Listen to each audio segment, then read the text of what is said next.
उत्तराखंड के पंतनगर थाने के थानाध्यक्ष का शर्मसार करने वाला एक ऑडियो इन दिनों काफी वायरल हो रहा है, जिसमें थाना प्रभारी एक युवती से अश्लील बातचीत कर रहा है। जिसके बाद किच्छा विधायक तिलक राज बहल ने डीजीपी अभिनव कुमार से मुलाकात करके थाना प्रभारी के खिलाफ मुकदमा दर्ज कर जेल भेजने की मांग कर दी। चलिए पहले आपको यह ऑडियो सुनाते हैं। तो आप बता कहाँ मिलोगे फिर? दीजिए टाइम मत। हाँ मतलब वही तो मैं पूछ रही हूँ आपसे लिए। तुम बताओ कहाँ मिलोगे? यहाँ बड़ी मार्केट में एक कार्यालय है। आप मतलब मेरे पापा को मिला है ना वो कार्यालय, जैसे अध्यक्ष है वो, तो शायद किसके अध्यक्ष?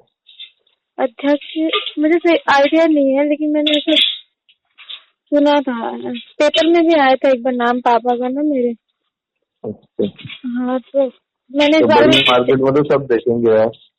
देखो शाम के टाइम पे ना अभी, तो आप बता दीजिए कि मतलब कहाँ मिल सकते हैं, या फिर ये नगला बाईपास जो है। हाँ, अपनी गाड़ी में बैठ जाएंगे। हाँ, नगला बाईपास भी है मतलब। गाड़ी में बैठ जाएंगे।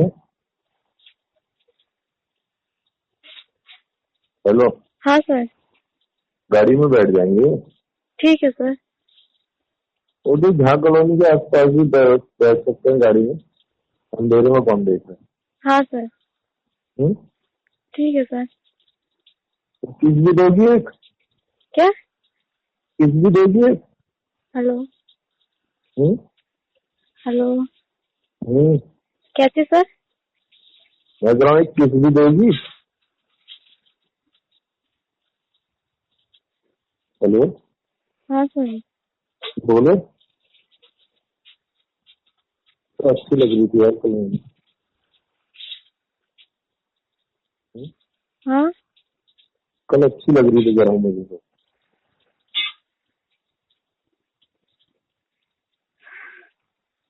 हेलो, हाँ सर, बोल क्यों नहीं रही?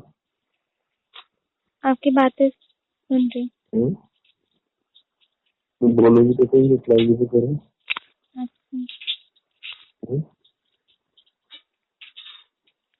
सर। हेलो, हाँ सर।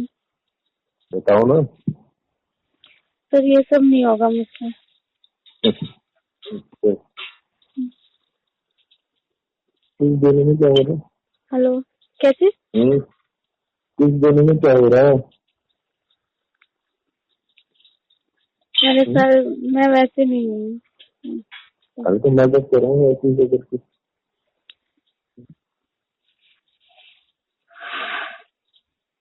तो दे सकती है, तो दे सकती है, हम्म? दे सकते हो किस? नहीं सर, मुझसे नहीं होगा ये सब। हम्म? ये हम्म? सब ये सब मेरे पापा ने कभी सिखाया नहीं ना हमें। आपके पापा ने नहीं सिखाया तो क्या हुआ? हाँ? पापा ने नहीं सिखाया तो क्या हुआ? और तो खुद ही सीख जाते हैं। अरे सर नहीं। एक बार यार। नहीं सर। हम्म? हम्म? हम्म? एक बार तो बोलो।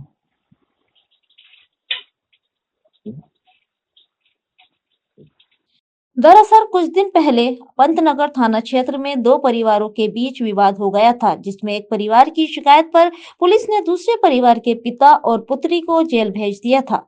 इस दौरान जेल गए परिवार की दूसरी पुत्री ने भी पुलिस को तहरीर देकर कार्यवाही की मांग की, लेकिन पुलिस ने उसकी शिकायत पर कोई कार्यवाही नहीं की।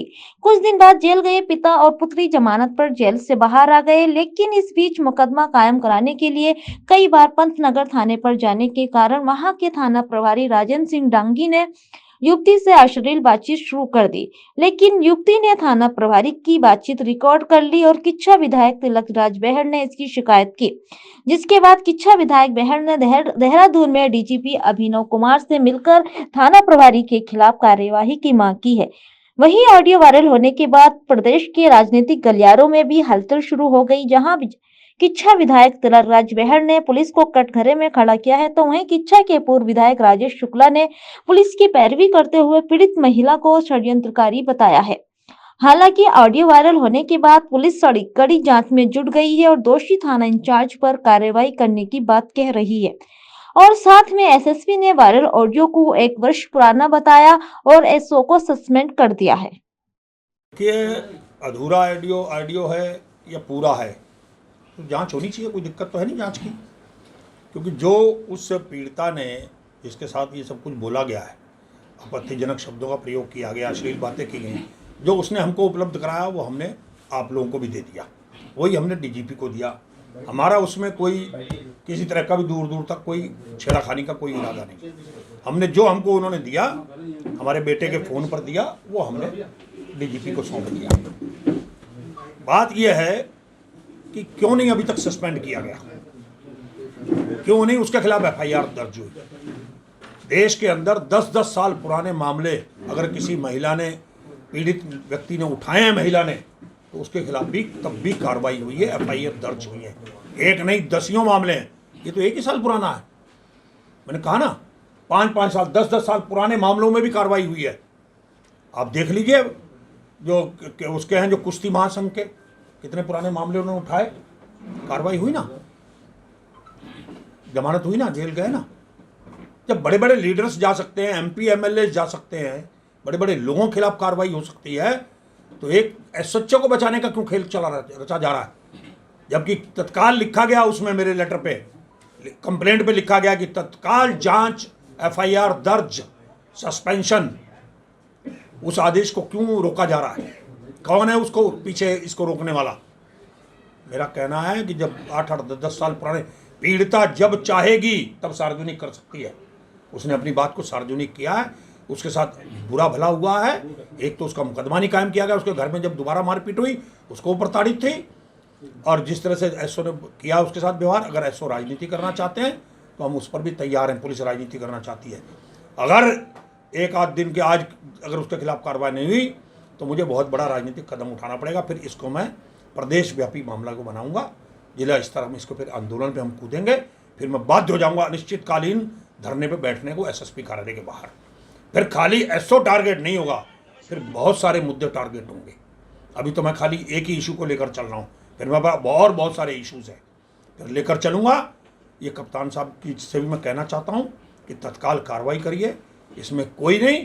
और जो सबसे बड़ा आज पुलिस ने काम किया है, जो कप्तान के वरिष्ठ पुलिस अधीक्षक के कार्यालय से जारी हुआ है, उनके मीडिया ग्रुप से प्रेस कॉन्फ्रेंस के लिए जारी हुआ है कि पूर्व विधायक आएंगे, प्रेस को करेंगे संबोधित, वार्ता होगी, प्रेस वार्ता, एसएसपी से मिलेंगे।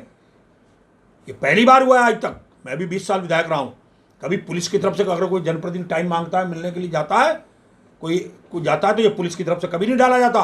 मैंने वो शॉट डीजीपी को भेज दिया है जो इन्होंने डाला है, और वो डीजीपी ने मुझसे कहा कि आप उसकी लिखित शिकायत करें। मैं अभी लिखित शिकायत टाइप करके उनको आज लिखित शिकायत भेजने जा रहा हूँ। उन्होंने कहा कि मैं इसकी जांच कराऊंगा कि ये मीडिया ने कैसे, पुलिस कैसे पार्टी बन रही है। मैं कप्तान साहब से पूछना चाहता हूँ कि आप पार्टी क्यों बन रहे हो? आप पार्टी क्यों बन रहे हो? आप क्या बचाना चाहते हो उसको? आप ईमानदार हो और आपकी सही अच्छी है, तो अगर आप कहते हो कि मैं ईमानदार हूँ, सही हूँ, तो करो ना सस्पेंशन उसका, करो एफआईआर दर्ज। जब तक क्यों नहीं हुई एफआईआर दर्ज? जब तक एफआईआर दर्ज नहीं होगी, सस्पेंशन नहीं होगा, लाइन हाजिर तो कुछ नहीं है। ये तो खाली एक टालने का खेल है, कोई लाइन हाजिरी नहीं। मुकदमा कायम हो, सस्पेंशन हो, अगर ये नहीं किया गया, सिर्फ 2 दिन की इंतजार कर रहा हूँ। उसके बाद फिर मैं अगला कदम राजनीतिक, फिर मुझे मजबूरी हो जाएगी सड़क पर उतरना, फिर उसका पुलिस जवाब देगी। हजारों आदमी इकट्ठे करूंगा एसएसपी कार्यालय को घेरने के लिए, इकट्ठे करूंगा और बहुत बड़ा प्रदर्शन करूंगा, और अनिश्चितकालीन उसी दिन धरने पे बैठ जाऊंगा। देखिए, बहुत ही एक गंभीर घटना मेरे जो विधानसभा क्षेत्र जहाँ से मैं चुनाव लड़ा हूँ, 2 बार एमएलए भी रहा हूँ, उसके पंतनगर में घटी है, जिसमें एक महिला के साथ वहाँ के एसओ की वार्ता पब्लिक डोमेन में आई है।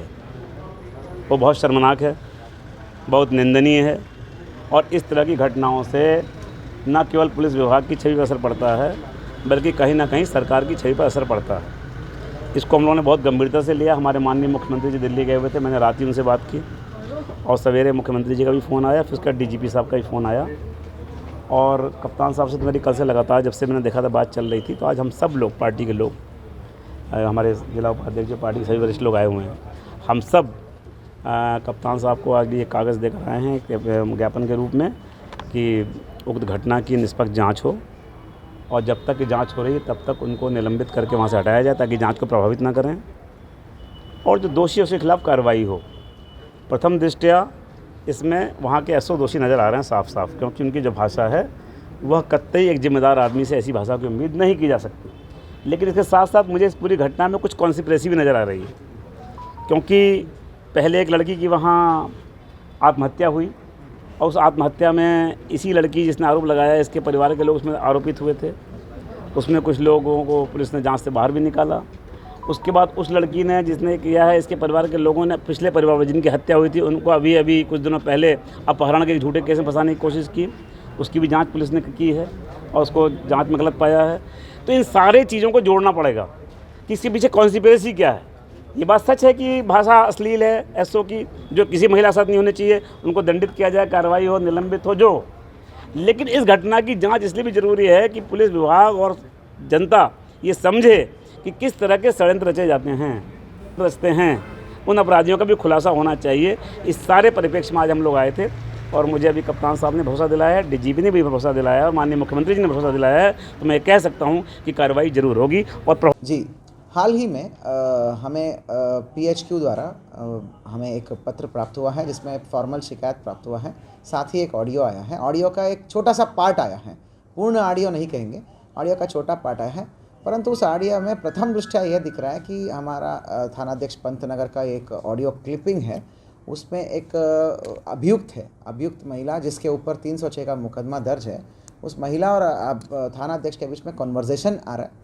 उस कॉन्वर्जेसन में ही is asking for some different अश्लील बातें वगैरह की, और ही इज़ आस्किंग सम अश्लील बातें जिसमें किस का बात हो रहा है।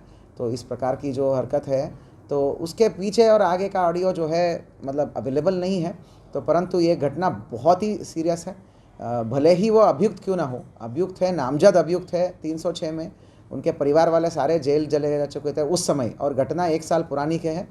ये ऑडियो भी 1 साल पुराना ऑडियो है और अब वायरल हुआ है या अब सामने लाया गया है। बट ऑल दिस अपने एक जगह।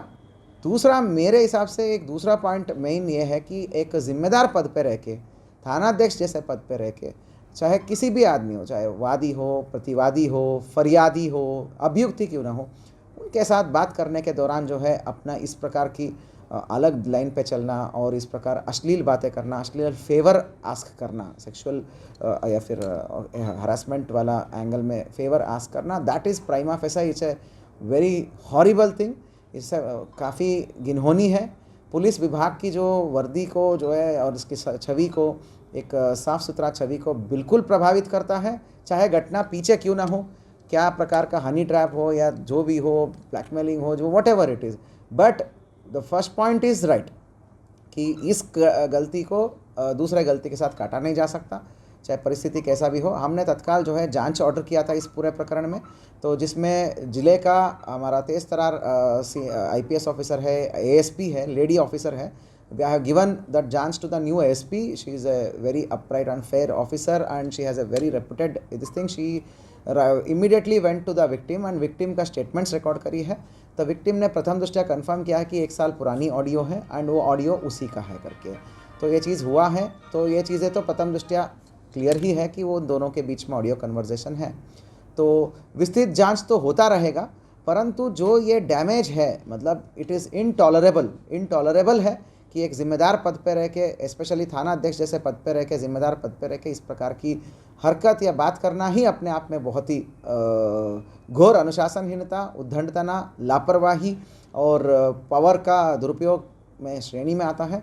इसमें सख्त एक्शन हम ले रहे हैं। अभी इंतरिम रिपोर्ट आ गई है, इसमें प्रथम दृष्टया प्रारंभिक इंतरिम रिपोर्ट SCO का आ चुका है, इसमें हो गया है। तो इसके बेसिस पर हम स्ट्रिक्ट एक्शन लेंगे और कैसा स्ट्रिक्ट एक्शन है हम आपको तत्काल हमको अवगत भी करा देंगे। बहुत स्ट्रिक्ट एक्शन हम जरूर लेंगे। सर क्या स्ट्रिक्ट एक्शन लेंगे जी, स्ट्रिक्ट